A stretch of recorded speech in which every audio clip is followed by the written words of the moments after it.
Hello everyone, আজকে চলে এসেছি আমি আর আমার বড়বাবুস প্ল্যানেট, আর সেখান থেকে চলে এসেছি ডেকার্স লেন জেমস সিটি সরণি। ডেকার্স লেনের গলি মানেই খাদ্যরসিকদের জন্য একটা ইউনিক প্লেস। আমরাও কিন্তু আজকে প্রথমবারের জন্য একদমই খাবারের সন্ধানেই চলে এসেছি ডেকার্স লেনে। ঢুকতেই প্রথমেই চোখে পড়েছিল চিত্তবাবুর দোকান, 74 বছর পুরনো, যেখান থেকে এই famous item chicken stew and bread try করেছিলাম। ওখান থেকে খাবার টেস্ট করার পর চলে এসেছি জয়মাতারা অরুণদার হোটেলে, বিখ্যাত অরুণদার হোটেল, যেটা কিনা খুবই ভাইরাল হয়ে গেছিল মাঝখানে।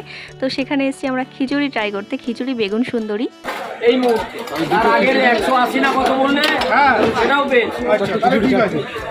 আমাদের অর্ডার চলেই এসছে, আর খিচুড়ির মধ্যে অনেক কিছু দেওয়া ছিল, পনির থেকে শুরু করে সোয়াবিন সবকিছু। আর আমরা কিন্তু খিচুড়ি আর বেগুন সুন্দরীটাই অর্ডার করেছিলাম শুধুমাত্র। সাইড ডিশ হিসেবে উনি দিয়েছেন চাটনি, পাঁপড়, তার সাথে পোস্ত আলু ভাজাও ছিল, বেশ ভালোই লেগেছে। লাঞ্চ তো আমাদের কমপ্লিট। তারপর ঘুরতে ঘুরতে আবার একটা শেকের দোকান দেখলাম, মানে মিল্ক শেক টাইপের কিছু ছিল। আমরা একটা গ্লাসই অর্ডার করেছিলাম, যেহেতু গ্লাসগুলো অনেক বড় বড় ছিল, তাই জন্য আমাদের দুজনের জন্য এনাফ। ভালো লাগলে সাবস্ক্রাইব করো। Thanks for watching, tata.